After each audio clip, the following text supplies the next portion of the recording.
And one thing that I saw was a force, which is point number 13. I saw a force of men of God and women of God of power that would demonstrate miracles like you've never seen in your life. Wow. He said these miracles, and notice, notice, I'm the one saying it, what I saw. So 2-5 people will come up and have miracles. Don't worry, I'm just a messenger. I'm not here to compete with nobody. Just imagine the fire and the force.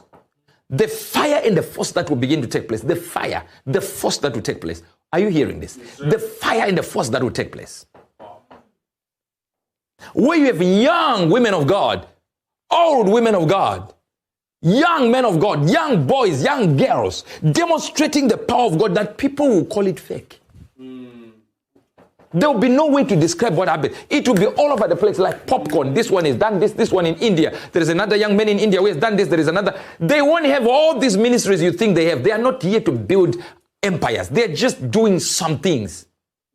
China itself, you hear news of men and women of God that are performing extraordinary feats. You are hearing this now. He said this. He said, this is an awakening, a reset. America is going to be tempted to start using its missiles against Russia.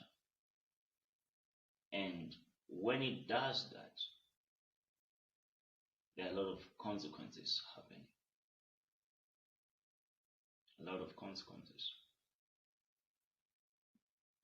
But I believe there are intercessors out there, different men and women of God who have prayer chains all over the world, who can pray with me, and I believe we can shift some events. I believe we can shift some events and just see if we can shift some of these things. But I'm coming to you because we have already been talking about it and trying to find ways we can change it. With relentless barrages of rocket and artillery fire, Russian troops have already occupied half of Severodonetsk. Ukrainians say it's now too dangerous to evacuate the 12,000 civilians estimated to be trapped in the city, one of the biggest in the Donbas region near the Russian border. Ukraine's President Zelensky called on the United States to supply long-range weapons that can destroy Russian artillery from a safe distance. Overnight, in a guest essay in the New York Times, President Biden described how his administration is trying to strike a balance between helping Ukraine without triggering a wider war. He wrote the U.S. will send some long-range weapons, which Ukrainians have promised not to fire into Russian territory.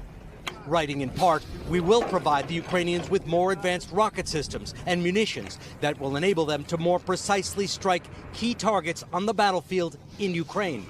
For Ukrainians, time is critical. Each Russian advance allows Russian troops to push their guns forward, bringing new Ukrainian areas into range, including the city of Slavyansk, where Russian shells pounded this row of apartments. Vitaly Krivorotenko, a cobbler, says after an explosion, he looked through the dust for his wife Nelly. She started to shout, "My legs, my legs." She wanted water, but there was no cup, so I gave her water with my hands. Then she lost consciousness, he told us. Vitaly says he doesn't know where his wife is now. Downstairs, American volunteer Dallas Casey has arrived. The 6-year Army veteran says he was compelled to help Ukraine defend its democracy. Dallas and his team helped Vitaly down to a car bound for a hospital, where they'll tell him his wife is dead.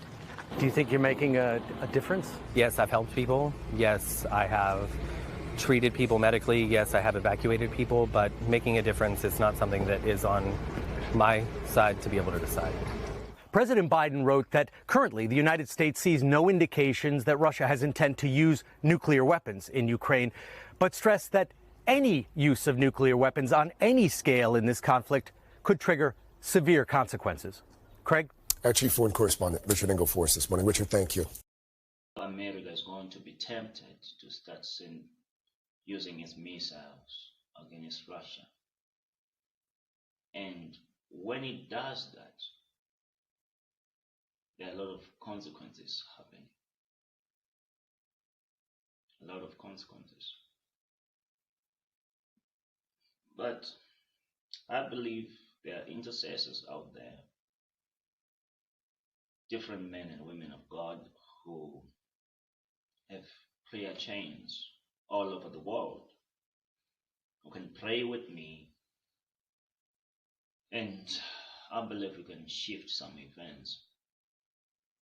I believe we can shift some events and just see if we can shift some of these things. But I'm coming to you because we've already been talking about it and trying to find ways we can change it.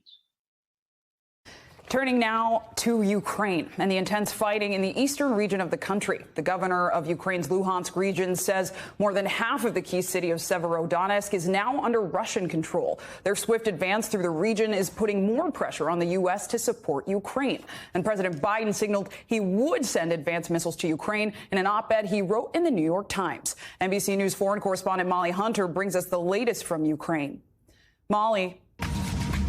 Good morning to you guys from Bucha. And I just want to show you, before we get into the headlines of the day, I want to show you where I am. We are at a market in Bucha, and it has been extraordinary in the last couple of days since I've been back in the country to see this city, which has been through so much, to kind of bounce back. And you see families out here. It's strawberry season.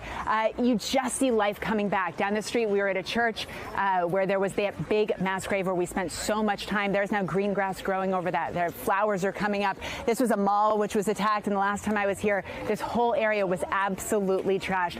It could not be different, though, of course, than the headlines of the day. And we are focused on the Donbass, and we are focused on the new U.S. advanced weapon systems that are now finally coming to the Ukrainian military. They have been asking for these. It is what soldiers, it is what fighters, troops in the Donbass have been asking for, and it has been what Ukrainian officials from the office of the president, from the defense minister, the foreign minister, have been asking the U.S. for. So Courtney Kuby and Carol Lee report that the U.S. will supply longer range, multiple launch rocket systems. They're called MLRs, and these will come. They won't come in time, though, guys, for that critical battle in the Donbass, on the condition, a senior administration official says, that Ukraine has agreed not to use them to launch rockets into Russia. A senior administration official also tells our colleagues that the package would include $700 million, including other weapon systems like Javelins. One of the key points, though, is training. So Ukrainian troops will need training on these advanced weapon systems, according to a defense official to our Courtney Kuby and Carol Lee. That training is down to 1 to 2 weeks. And I do just want to bring you up to date on Severodonetsk. It is that city in that pocket of the Donbass we've been talking so much about. According to the regional governor, Russians control 70% of that city. Ukrainian troops who've been fighting in that city have now retreated to other positions. There are still civilians inside. There are no evacuations out and no aid. The Russian forces are moving in, closing in that pocket on the map. Guys, I'll send it back to you. Molly Hunter, thank you so much for that report. America is going to be tempted to start using its missiles against Russia. And when it does that, there are a lot of consequences happening. A lot of consequences. But I believe there are intercessors out there, different men and women of God who have prayer chains all over the world, who can pray with me, and I believe we can shift some events. I believe we can shift some events and just see if we can shift some of these things. But I'm coming to you because we've already been talking about it and trying to find ways we can change it. 2022 is the year of wonders without number.